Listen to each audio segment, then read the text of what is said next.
Hello student, अभी के lecture में हम लोग स्टार्ट करेंगे। जैसे सॉल्यूशन चैप्टर चल रहा अपना, इसमें पीछे हम शुरुआत कर चुके थे, क्वेश्चन भी कर चुके थे। आज के लेक्चर में हम बात करेंगे गैस इन लिक्विड सिस्टम। कहने का मतलब ये है कि गैसों में हमें द्रव की विलेयता देखनी है और इससे रिलेटेड बाकी चीज़ें भी अपने को देखनी है। तो यहाँ पर हम जैसे बात कर रहे हैं कि अगर किसी गैस को किसी लिक्विड के अंदर डाला जाता है तो हमें इसमें क्या क्या चीज़ें देखने को मिलती हैं, हम इन चीज़ों के ऊपर बात करेंगे। ठीक है, स्पेशली आप ये समझिए कि इन चैप्टर्स के अंदर हम पार्शियल प्रेशर यानी आंशिक दाब की बात करते हैं। जैसे कि पार्शियल प्रेशर यानी कि कोई गैस किसी लिक्विड सरफेस के ऊपर कितना प्रेशर लगा रही है, हम इन्हीं चीज़ों को यहाँ पर पढ़ते हैं। या फिर हम यहाँ पर ये चीज़ देखते हैं कि कोई गैस किसी लिक्विड में कितना डिज़ोल्व हो सकती है। ठीक है, ज़्यादा से ज़्यादा डिज़ोल्व हो सकती है कौन सी गैस, और कौन सी गैसें हैं जो डिज़ोल्व नहीं हो सकती हैं, इन चीज़ों के बारे में हम लोग पढ़ेंगे। ठीक है, तो जैसे सबसे पहला अगर इसमें देखा जाए तो आता है सॉल्युबिलिटी।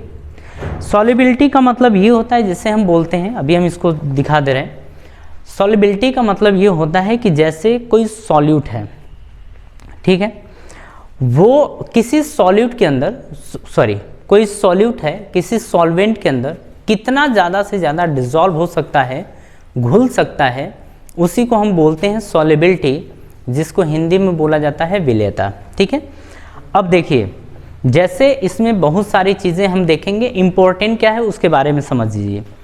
जैसे हम सॉल्युबिलिटी को प्रभावित करने वाले हम फैक्टर्स यानी कारक के ऊपर देखेंगे। जैसे फैक्टर अफेक्टिंग द सॉल्युबिलिटी, यानी कि सॉल्युबिलिटी को कौन कौन सी चीज़ें प्रभावित करती हैं, इफेक्ट डालती हैं, उनके बारे में बात करेंगे।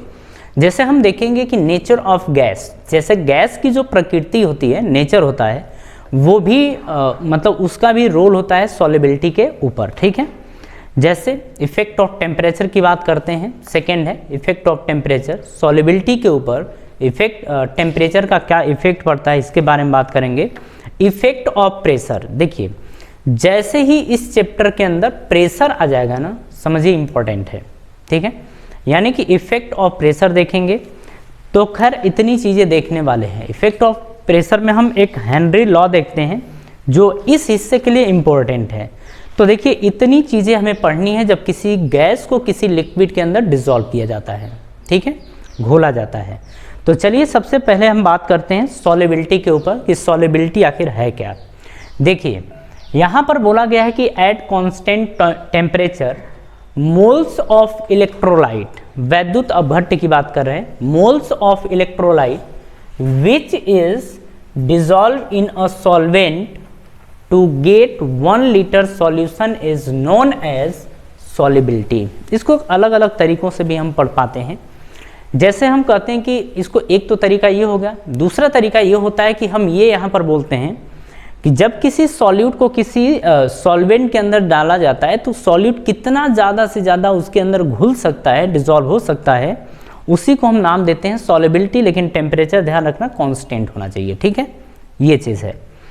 अब आगे एक पॉइंट है, सॉल्युबिलिटी में express in mole fraction percent by strength, यानी percent by strength, percent W by V, और परसेंट बाई वेट यानी कि डब्ल्यू बाई डब्ल्यू। अब इसी चीज़ को ज़रा समझिएगा, याद रखिएगा इस चैप्टर में मोल फ्रैक्शन यानी कि मोल प्रभाज ये इंपॉर्टेंट है।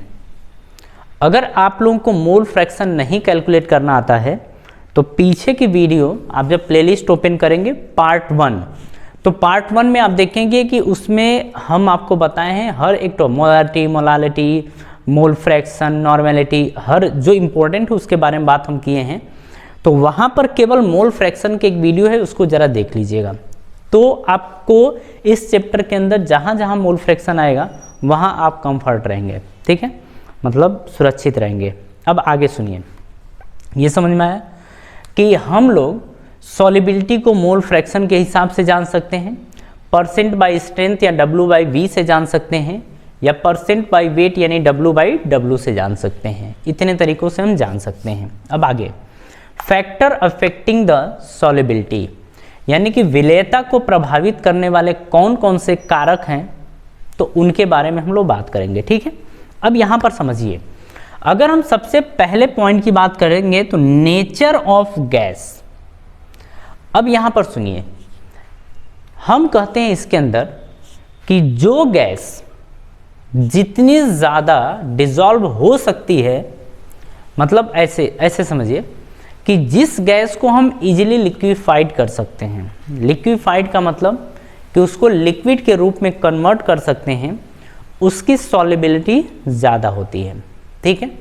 और इसका कारण होता है कि गैस और गैस के बीच अगर वांडर वाल अट्रैक्शन है, वांडर वाल फोर्स ऑफ अट्रैक्शन अगर अवेलेबल है, तो आप यहाँ पर कहते हैं कि उसकी सॉल्युबिलिटी ज़्यादा होगी, ठीक है। मतलब गैस के बीच में अगर अट्रैक्शन जितना ज़्यादा होगा उतना ही उसको आसान होता है लिक्विफाइड करना, यानी कि द्रव के रूप में कन्वर्ट करना, उतना ही ज़्यादा उसके बाद उसकी सॉल्युबिलिटी हो जाती है, ठीक है। चला आगे आइए, हम कहते हैं कि those gases are soluble which are liquefied easily, जो गैसें आसानी से द्रवित यानी लिक्विफाइड हो जाती हैं वो लिक्विड के अंदर ज़्यादा सॉल्युबल होती हैं, ठीक है। आगे, a gas for which wander Waals gas constant यानी अल्फा की हम बात कर रहे हैं, इसके बारे में हम बात करेंगे। Constant alpha is high, so more intermolecular attraction that gas will be more soluble. वही बोले हैं, जिन गैसों के अंदर वांडर वाल फोर्स ऑफ अट्रैक्शन ज़्यादा होता है उनको लिक्विड में कन्वर्ट करना आसान होता है, मतलब वो लिक्विड के अंदर ज़्यादा सॉल्युबल होते हैं, ठीक है। कहानी समझ में आ गई। चलिए, अब यहाँ पर आपको हम एक चीज़ बताते हैं, जैसे अल्फ़ा के ऊपर डिपेंडेंसी जाएगी, जिसका अल्फ़ा ज़्यादा उसकी सॉल्युबिलिटी ज़्यादा। यहाँ पर हम लोग कुछ चीज़ देखेंगे, एक डेटा अभी दिखा रहे हैं आपको। अगर हम लोग यहाँ पर बात करें जैसे कि कार्बन डाइऑक्साइड और नाइट्रोजन गैस, अगर आपसे पूछा जाता है कि कार्बन डाइऑक्साइड और नाइट्रोजन गैस में कौन ज़्यादा सॉल्युबल है, आप कहेंगे carbon dioxide. Carbon dioxide is more soluble than nitrogen gas because, हम यहाँ पर ये बोलते हैं कि बिकॉज यहाँ पर wander Waals gas constant of carbon dioxide is greater, आप ये बोलते हैं। कहने का मतलब क्या है कि कार्बन डाइऑक्साइड ज़्यादा सॉल्युबल यानी कि ज़्यादा विलय हो जाती है किसी गैस के अंदर, क्योंकि कार्बन डाइऑक्साइड का अल्फ़ा ज़्यादा होता है, जिसको हिंदी में बोलते हैं अवशोषण गुणांक या एब्जॉर्प्शन ऑफ गैस, आप ये बोलते हैं। नहीं, एब्जॉर्प्शन कांस्टेंट होगा ना, हाँ, एब्जॉर्प्शन कांस्टेंट ऑफ गैस यानी अवशोषण गुणांक। तो इतनी सारी चीज़ें हैं। एक बात और ध्यान रखना है और आपको लिखना है, आप इस पॉइंट को ना लिख लीजिए। CO2 यानी carbon dioxide is more soluble in water, carbon dioxide is more soluble in water in compare to nitrogen gas, in compare to nitrogen gas या N2 गैस, आप ये बोलेंगे, ठीक है। Because for carbon dioxide, because CO2 alpha is comparatively high, हाँ, मतलब ये है नाइट्रोजन की तुलना में कार्बन डाइऑक्साइड की वांडर वाल गैस कांस्टेंट ज़्यादा होता है, ठीक है। इतना हो गया। चलिए, पहली चीज़ आपको समझ में आ गई होगी, इतनी बातें आपको बताई गई हैं, ज़रा इनको ध्यान रखिए। इसके आगे का टॉपिक हम समझते हैं, ठीक है। हाँ जी, अब नेक्स्ट पे हम देखेंगे इफेक्ट ऑफ टेम्परेचर। मतलब ये हम आपको बोल रहे हैं कि टेम्परेचर का इफेक्ट सॉल्युबिलिटी के ऊपर क्या पड़ता है, उसके बारे में हम लोग बात कर रहे हैं, ठीक है। ध्यान से समझिएगा। यहाँ पर कुछ पॉइंट आपको बताने वाले हैं, ये पॉइंट वेरी वेरी इंपॉर्टेंट हैं, ध्यान रखिएगा। कहते हैं कि maximum solubility reaction are exothermic. कहने का मतलब ये है कि जब आप इस सॉल्युबल किसी गैस को किसी लिक्विड के अंदर जब डिसॉल्व करते हैं तो वहां पर आप देखेंगे कि टेम्परेचर रिलीज होती है, टेम्परेचर रिलीज होती है। ये इस रिएक्शन की क्वालिटी है, ठीक है। मतलब यहां पर हम बोलते हैं कि maximum solubility reaction are exothermic. तो आप इसको लिख लीजिए इसी में पॉइंट की तरह, फर्स्ट पॉइंट में, कि maximum solubility reactions are exothermic. कहने का मतलब क्या है, हिंदी में चाहे तो उसको लिख लीजिए कि अधिकतर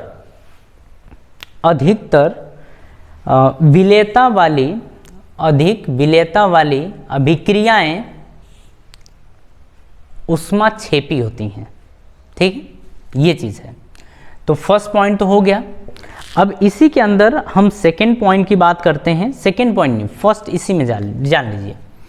जब आप किसी गैस को किसी लिक्विड के अंदर डालते हैं तो यहाँ पर बनेगा सॉल्यूशन, और जो सॉल्यूशन बनेगा आप देखेंगे कि यहाँ पर टेम्परेचर रिलीज होगा, और जब टेम्परेचर रिलीज होगा मतलब हीट रिलीज होगी, तो यहाँ पर रिलीज हुए हीट को बोलते हैं कि डेल्टा एच की वैल्यू निगेटिव होगी, या आप इसी को लिख सकते हैं डेल्टा एच की value less than 0, both are same. कहने का मतलब है कि सॉल्युबिलिटी रिएक्शन, मतलब अगर टेम्परेचर की बात करें तो इफेक्ट ऑफ टेम्परेचर, इसका क्या मतलब, इसमें सबसे पहले एक पॉइंट की बात करते हैं, उसके बाद बाकी चीज़ों की बात करेंगे। हम बात करते हैं कि जो अधिक से अधिक या मैक्सिमम जो रिएक्शंस होती हैं, मतलब जब गैस को किसी लिक्विड में डाला जाता है तो वहाँ पर हीट रिलीज होती है। मैक्सिमम रिएक्शन के अंदर ये देखा गया, यानी कि आप बोलेंगे कि जब गैस को लिक्विड में डालेंगे सॉल्यूशन बनेगा तो टेम्परेचर रिलीज होगा, और रिलीज हुए टेम्परेचर को आप बोलते हैं -H। क्या बोलते हैं, मतलब इसको ऐसे दिखा जाता है कि अगर ये तो एंथैल्पी होती है, अगर टेम्परेचर रिलीज हुआ मतलब डेल्टा एच की वैल्यू कैसी है, निगेटिव। कैसी है, निगेटिव, ठीक है, ये चीज। अब आगे वाला पॉइंट है, उसको जरा ध्यान से समझिएगा। हम इसमें ये कहते हैं कि जब किसी गैस को किसी लिक्विड के अंदर डालते हैं तो जितना टेम्परेचर कम होगा रिएक्शन उतना ही फॉरवर्ड डायरेक्शन में जाएगी। कहने का मतलब है उसकी सॉल्युबिलिटी उतना ही ज़्यादा होगा। आप जैसे शब्दों में लिखना चाहें आप लिख लीजिए, आप चाहें तो आप समझ के हमारी बात। जब किसी गैस को किसी लिक्विड के अंदर डाला जाता है तो टेम्परेचर कम होना चाहिए। अगर टेम्परेचर कम हुआ तो रिएक्शन फॉरवर्ड यानी आगे जाएगी, और यहाँ पर देखने को मिलेगा कि इसमें जो भी आप गैस को डिसॉल्व कर रहे हैं उसकी सॉल्युबिलिटी ज़्यादा होगी। तो इसको चाहें तो तीर लगा के लिख लीजिए, इन दीज रिएक्शन एस लगा लेना, in these reactions temperature decreasing temperature is, या लेस टेम्परेचर आप बोल सकते हैं, डिक्रीजिंग टेम्परेचर इज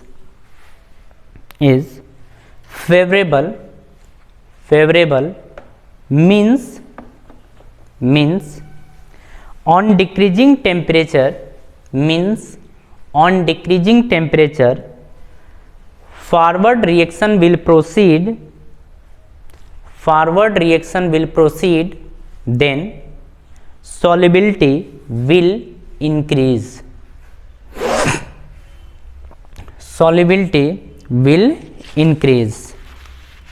इस पॉइंट के ऊपर स्टार लगा लीजिएगा। इसको ध्यान रखिएगा कि टेम्परेचर का इफेक्ट आखिर क्या पड़ता है, और इसमें क्या होता है कि हीट रिलीज होती है यानी एनर्जी रिलीज होती है, डेल्टा एच की वैल्यू होती है नेगेटिव लेस देन 0। और यहाँ पर हम लोग एक बात और बोलते हैं यहाँ पर कि अगर टेम्परेचर कम हुआ तो ही ये रिएक्शन फेवरेबल होती है, मोर देन केसेस में, ठीक है, ये ऐसा होता है। एक मिनट जरा रुक जाइए, तो सॉरी, इफेक्ट ऑफ प्रेशर हम इसकी बात कर रहे हैं, यानी दाब का प्रभाव यानी इफेक्ट ऑफ प्रेशर। अब इसकी हम लोग बात कर लेते हैं, जरा सुनिए। यहाँ पर ये देखा गया कि जब किसी गैस को किसी लिक्विड के अंदर डाला जाता है तो जो गैस की सॉल्युबिलिटी है वो दाब के ऊपर बहुत ज़्यादा इफेक्ट होता है, मतलब दाब का सॉल्युबिलिटी के ऊपर इफेक्ट पड़ता है, ठीक है। तो यहाँ पर ये देखा गया कि जिस भी सिस्टम के अंदर दाब ज़्यादा प्रेजेंट है उस टाइम गैस की सॉल्युबिलिटी ज़्यादा होगी। बात समझ में आ रही, ये चीज़ है। तो यहाँ पर ये सारी बातें हैं। यहाँ पर ये देखा गया कि जो सॉल्युबिलिटी और प्रेशर, जिसको हम बोलेंगे पार्शियल प्रेशर यानी कि आंशिक दाब, हम इसी के बारे में बात करने वाले हैं। तो हेनरी एक साइंटिस्ट थे, हेनरी। तो हेनरी ने एक स्टेटमेंट दिया था, उन्होंने ये बोला था कि जो गैस की सॉल्युबिलिटी है, ठीक है, और हम प्रेशर की बात करते हैं, ठीक है, सॉल्युबिलिटी और प्रेशर, इन दोनों में रिलेशन ये होता है कि जिस गैस का मोल फ्रैक्शन ज़्यादा होता है, मोल फ्रैक्शन का मतलब सॉल्युबिलिटी से भी है, ठीक है, जिस गैस का मोल फ्रैक्शन ज़्यादा होता है उसकी सॉल्युबिलिटी ज़्यादा होती है, मतलब उसका प्रेशर ज़्यादा होता है। यहाँ पर ये देखा गया, ठीक है। तो आप यहाँ पर ये बोलेंगे, जैसे देखिए, अगर समझने के लिए तो आप समझ सकते हैं, यहाँ पर ये बोला गया है कि कांस्टेंट टेम्परेचर पर, लिखना नहीं है, सुनिए, कांस्टेंट टेम्परेचर पर किसी गैस की द्रव यानी लिक्विड में सॉल्युबिलिटी यानी कि विलेयता द्रव अथवा यानी लिक्विड अथवा विलयन यानी कि सॉल्यूशन की सतह पर पड़ने वाले गैस के आंशिक दाब यानी पार्शियल प्रेशर के समानुपाती यानी डायरेक्टली प्रोपोर्शनल होता है। कहने का क्या मतलब है, यहाँ पर ये देखा गया कि जो पार्शियल प्रेशर है वो उसके मोल फ्रैक्शन के डायरेक्टली प्रोपोर्शनल है, मोल फ्रैक्शन के डायरेक्टली प्रोपोर्शनल है। मोल फ्रैक्शन को आप क्या बोल सकते हैं, सॉल्युबिलिटी, विलेयता, यानी कि जिस गैस का पार्शियल प्रेशर ज़्यादा होगा उसकी सॉल्युबिलिटी ज़्यादा होगा, जिस गैस की पार्शियल प्रेशर यानी कि मोल प्रभाव ज़्यादा होगा उसका आंशिक दाब यानी कि पार्शियल प्रेशर भी ज़्यादा होगा, ठीक है। और ये जो चीज़ें पढ़ने जा रहे हैं, ये जो साइंटिस्ट थे हेनरी, इन्हीं का लॉ था, इसको बोलते हैं हेनरी का नियम, हेनरी का नियम ये हम बोलते हैं। इतनी बात समझ लीजिएगा। आगे हम आपको बहुत बार समझाएं कि जब प्रोपोर्शनल हटाते हैं तो एक प्रोपोर्शनलिटी कांस्टेंट आता है, यहाँ आता है KH, क्या आता है, KH। KH को हम क्या बोलते हैं, हेनरी कांस्टेंट बोलते हैं, ठीक है। और P क्या है, pressure of gas above the liquid. यहाँ पर हम सब स्टेटमेंट लिख दे रहे हैं, आपका ये फॉर्मूला बन के तैयार हो गया।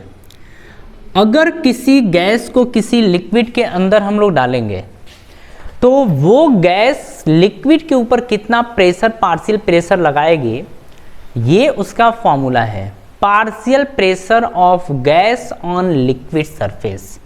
तो यानी कि P जो है इसको हम बोलते हैं पार्शियल प्रेशर, या प्रेशर भी बोल सकते थे, partial pressure of gas above liquid surface, above liquid surface, यानी कि द्रव की सतह पर लगने वाला आंशिक दाब, ये है।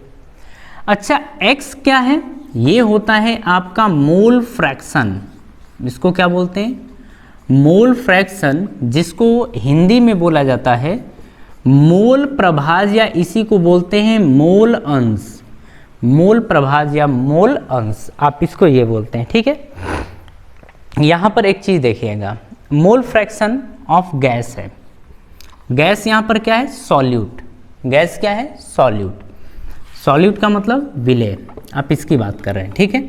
अब चलिए यहाँ पर बात समझते हैं। अगर आपको मोल फ्रैक्शन निकालने को दे दिया जाए तो पहली बात है कि ये बताइए बर्तन में है क्या क्या। अगर हम इस बर्तन की बात करें तो इस बर्तन के अंदर एक तो लिक्विड है, लिक्विड का मतलब पानी, दूसरी चीज़ इसके अंदर गैस डाली गई है, तो गैस तो कोई भी हो सकती है, ये डाला गया है, यहाँ पर ये आपका सॉल्यूट है और ये आपका सॉल्वेंट है, ठीक है। सॉल्वेंट का मतलब विलायक, ये आपका है। अब आगे समझिए, अगर हमको XA निकालना है तो यहाँ पर दो चीज़ें गिवन है, एक तो आपका गैस है, दूसरा वाटर है। तो हम लिखेंगे मोल फ्रैक्शन ऑफ गैस, या A लिख सकते हैं, या आप इसे ले लीजिए G लिख दीजिए, छोड़िए। यहाँ पर क्या करिए, गैस की बात हो रही है ना, ये हम सॉल्यूट समझ के लिखे थे, आप ये लिख लीजिए, ठीक है। तो Xg की वैल्यू क्या हो जाएगी, तो आप लिखेंगे mole of gas upon total mole, यानी mole of gas plus mole of पानी, मोल ऑफ वाटर, आप ये लिखेंगे। ये आपका मोल फ्रैक्शन निकल गया है। लेकिन एक चीज़ यहाँ पर समझनी है। अब यहाँ पर एक इम्पोर्टेंट हिस्सा आएगा, यहाँ पर हम वेरी डाइल्यूटेड करके चलते हैं। कहने का मतलब क्या है, ध्यान से सुनिएगा। वेरी डाइल्यूटेड का मतलब यह है कि गैस की मात्रा कम हो और लिक्विड यानी कि जल की मात्रा ज़्यादा हो। तो हम कहेंगे कि फॉर डाइल्यूटेड या for very diluted, for very diluted या dilute, for very dilute solution, इसमें आप बोलते हैं कि जो Ng और N वाटर है ये अप्रोक्सीमेट में N वाटर के बराबर होता है। ऐसा क्यों?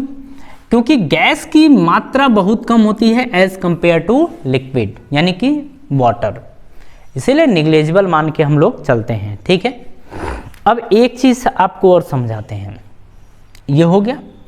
एक इम्पॉर्टेंट क्वेश्चन यहाँ से आपके बुक के अंदर दिया है, जैसे आप कोई भी सीरीज जब सॉल्व करेंगे अपने एग्ज़ाम के लिए तो उसमें ज़रूर ये क्वेश्चन आपको मिलेगा, ठीक है। अगर हम बात करें यहाँ पर कि फॉर वाटर डेंसिटी कितनी होगी, तो डेंसिटी होती है 1 ग्राम पर ml। डेंसिटी कितनी है, 1 ग्राम पर ml। अब आगे की कहानी, डेंसिटी 1 ग्राम पर ml है, इसका मतलब क्या होता है, मास पर यूनिट वॉल्यूम होता है। जो डेंसिटी होता है D, ये होता है मास पर यूनिट वॉल्यूम। अब इसका मतलब क्या होता है वो ज़रा समझिए। इसके कहने का मतलब डेंसिटी 1 है ना, 1 ग्राम पर ml है, इसका मतलब ये होता है मीन्स कि 1 लीटर सॉल्यूशन के अंदर 1 लीटर, आप किसकी बात कर रहे हैं, 1 लीटर, हाँ, कि means weight of 1 litre water is, हाँ पानी की बात हो रही है, सॉरी हम गड़बड़ा दी। मतलब ये है कि 1 लीटर पानी के अंदर, 1 लीटर पानी का मतलब 1000 ml, तो आप बोलेंगे मीन्स 1000 ml के अंदर अगर देखा जाए तो पानी की मात्रा, सॉरी 1000 ml के अंदर जो वाटर है उसका वेट कितना होगा, भार कितना होगा। तो देखिए यहाँ 1000 किए हैं, मीन्स 1000 ml का मतलब 1000, तो ऊपर भी क्या बनेगा 1000, क्यों, 1 ग्राम बटे में 1 ml है ना। अगर आप ऊपर नीचे 1000 से मल्टीप्लाई करेंगे तब भी ना काम चलेगा। तो 1000 ग्राम बटे में 1000 ml, कहने का मतलब है कि 1000 ग्राम बटे में 1 लीटर, यही तो मतलब है। 1000 ml में कितना होता है, 1 लीटर। कहने का मतलब है कि 1 लीटर वॉल्यूम के अंदर पानी की जो मात्रा होगी, पानी की जो मात्रा होगी वो 1000 ग्राम होगी। या इसको क्या लिख सकते हैं, 1 लीटर ना, 1 लीटर पानी के अंदर जो पानी का भार होगा, वेट होगा, वो 1000 ग्राम होगा। अब ध्यान से बात को समझिएगा, यहीं पर हम लोग चलने वाले हैं। मोल ऑफ वाटर, अब जाके बात आपको समझ में आएगी। चलिए, डेंसिटी का मतलब सब कुछ समझ में आ गया ना, इसको आप लोग कॉपी कर लीजिएगा साइड में, ठीक है। हम यहाँ पर जो चीज़ समझानी अब उसको समझा दे रहे हैं। आपके पास वॉल्यूम कितना है, 1 लीटर, पानी का 1 लीटर, पानी के 1 लीटर का भार कितना होता है, 1000 ग्राम होता है। तो हम कहेंगे कि 1 लीटर पानी है, यानी वॉल्यूम कितना है 1 लीटर में अगर देखा जाए तो पानी का भार यानी कि वेट ऑफ वाटर बराबर कितना होगा 1000 ग्राम, और ये आपका वेट है। अगर मोल ऑफ वाटर देखा जाए तो weight of water upon volume of water, आप यही बोलेंगे, मोल यही होता है। Mole of water equals to weight कितना है 1000 बटे में वाटर कितना है, एक मिनट, मोल क्या होता है, वेट अपॉन मॉलिक्यूलर वेट होता है, sorry, weight upon molecular weight, हम ध्यान नहीं दिए। मॉलिक्यूलर वेट किसका, मॉलिक्यूलर वेट पानी का, तो पानी का मॉलिक्यूलर वेट तो 18 होता है, डिवाइड करेंगे तो 55.5 आएगा, मतलब 55.5 मोल इतना आएगा।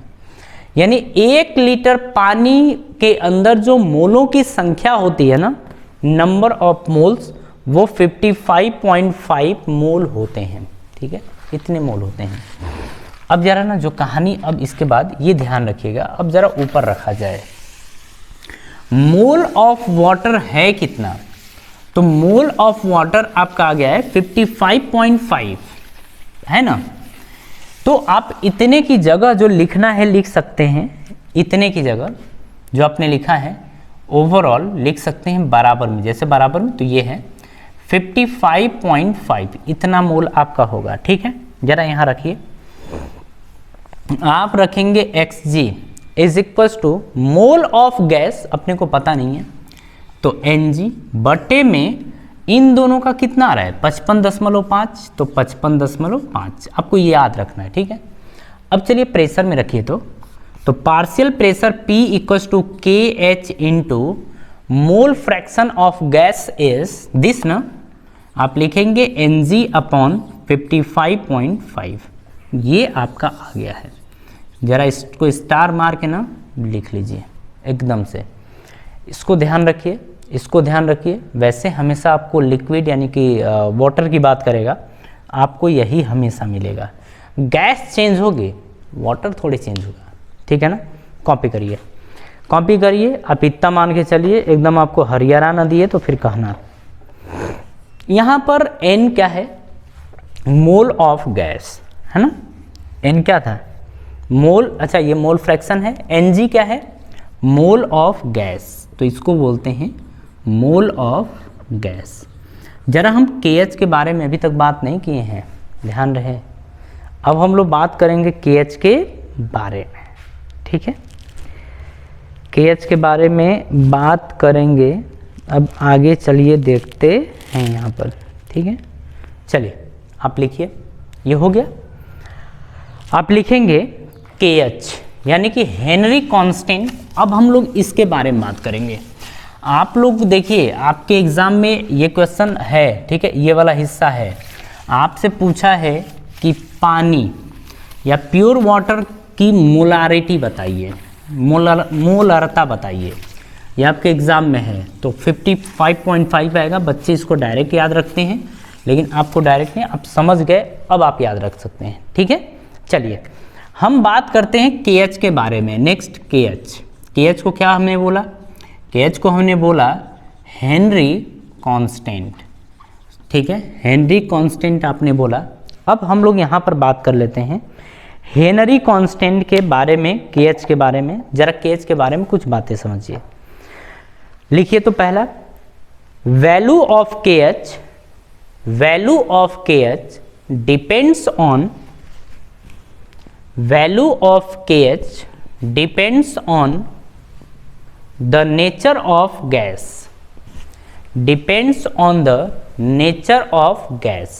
सेकेंड लिखिए, मतलब क्या है, KH की वैल्यू किसके ऊपर डिपेंड करती है, गैस के नेचर के ऊपर, मतलब कौन सी गैस है उसके ऊपर डिपेंड करती है।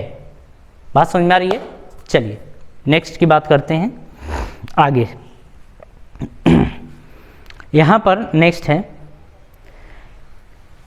Unit of KH is same as, unit of KH is same as unit of pressure और पार्शियल प्रेशर। अच्छा आप बताइए हमको, ये जो पॉइंट बोले उसको लिख लीजिएगा। आप ये बताइए xg क्या होता है? Mole fraction. मोल फ्रैक्शन की कोई यूनिट होती है क्या? नहीं, यूनिट लेस होता है। कैसा होता है? यूनिट लेस होता है। अब यहाँ पर समझिए KH की यूनिट क्या होगी? जो पार्शियल प्रेशर की यूनिट होगी। जैसे आपका ATM हो सकता है, पास्कल हो सकता है, टॉर हो सकता है, तो जो इसकी यूनिट होगी वही KH की यूनिट होगी। ठीक है, next.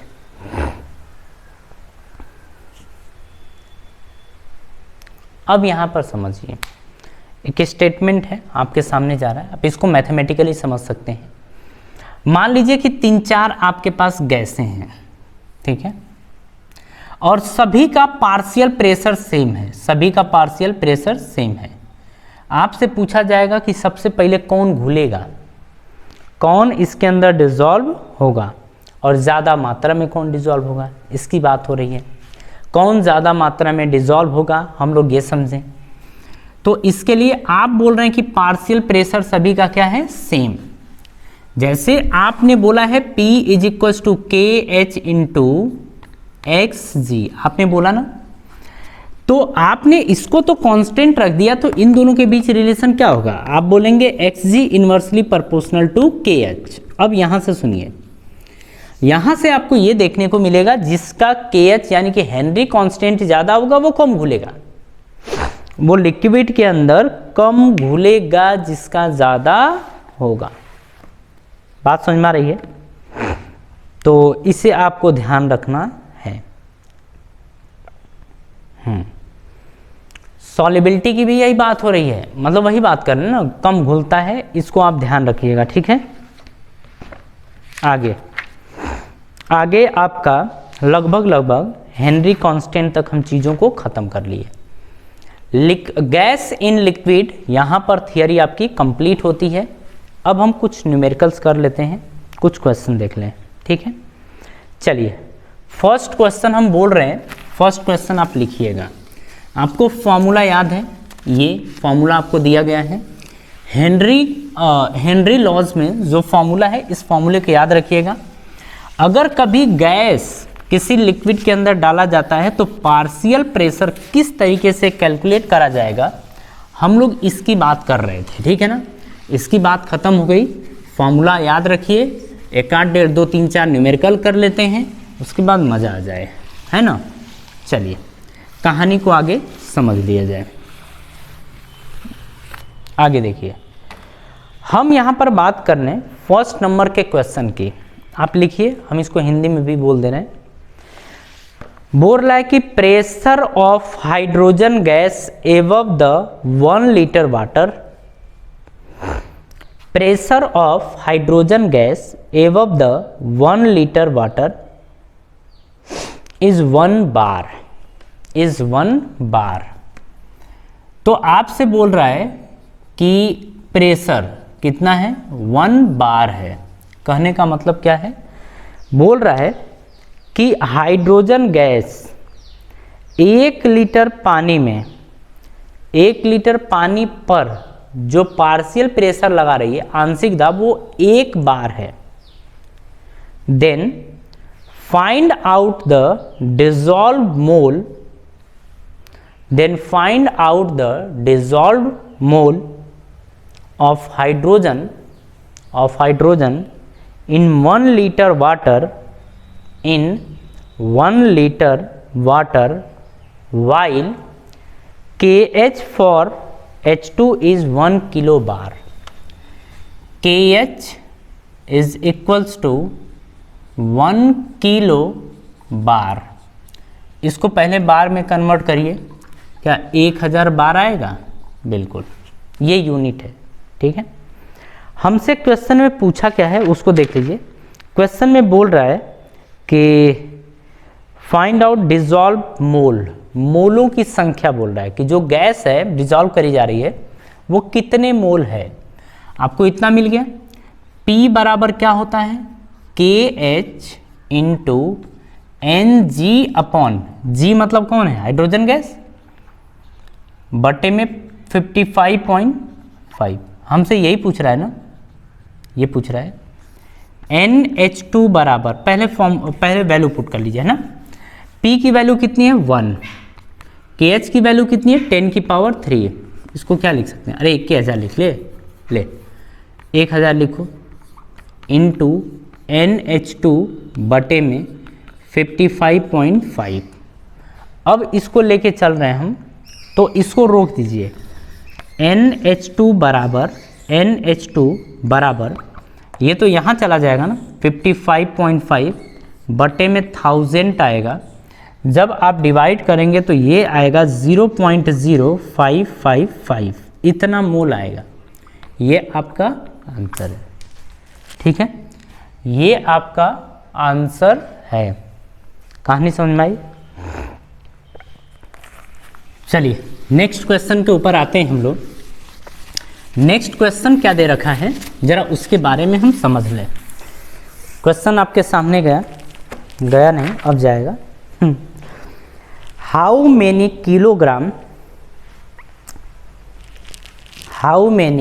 Kilogram oxygen is dissolve in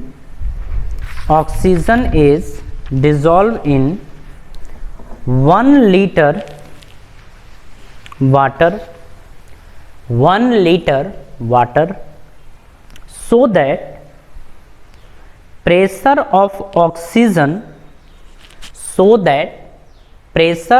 oxygen above water is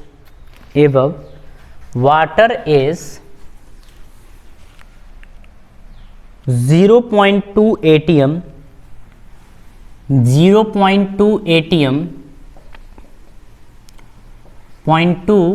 atm आपको ये दे रखा है। आगे वॉल्यूम कितना है 1 लीटर, ठीक है, वॉल्यूम कितना है 1 लीटर, बहुत मतलब नहीं, ठीक है, जो भी है ठीक है। आगे बोल रहा है KH की वैल्यू दे रखा है, किसके लिए, ऑक्सीजन के लिए। तो KH की वैल्यू आपको दे रखी है 5.5 इंटू 10 की पावर 4 atm, आपको ये दे रखा है, ठीक है। क्या आपसे आगे पूछ रहा है, अब आगे क्या पूछ तो ऊपर ही दिया है, बोल रहा है कि हाउ मेनी किलोग्राम, यानी कि अगर मोल निकाल दें तो बाकी चीज़ें हम कैलकुलेट कर लेंगे। यहाँ से पहले निकालेंगे xg, है ना, पहले इसको कैलकुलेट करिए। इसको कैलकुलेट क्या करना है, डायरेक्टली मोल के पास पहुँचिए ना, अरे डायरेक्ट एनजी नहीं लिख सकते। जैसे क्या है यहाँ पर P बराबर KH इंटू NG अपॉन 55.5 ना, अरे लिख सकते हैं ना, NG P की वैल्यू कितनी है 0.2। अच्छा 0.2 को हम क्या लिख सकते हैं, 2 × 10 की पावर -1, अबे यही लिख सकते हैं ना यार। तो क्या लिखेंगे 2 × 10 की power -1 is equals to KH, KH की वैल्यू कितनी है 5.5 इंटू 10 की पावर 4 इंटू NG बटे में 55.5 आपका ये, ठीक है। जरा पॉइंट पे आते हैं अपन लोग और इसको हटाते हैं, हट और जा। चलिए हाँ जी, अब आगे जरा देखिएगा, मेरे को चाहिए क्या, तो चाहिए, है ना। अगर वो चाहिए 55.5 होगा जहाँ तक उम्मीद है। इसको ना आप इतना कर लीजिए, छोड़िए सब, आराम से कट पिट जाएगा, कोई दिक्कत नहीं होगी।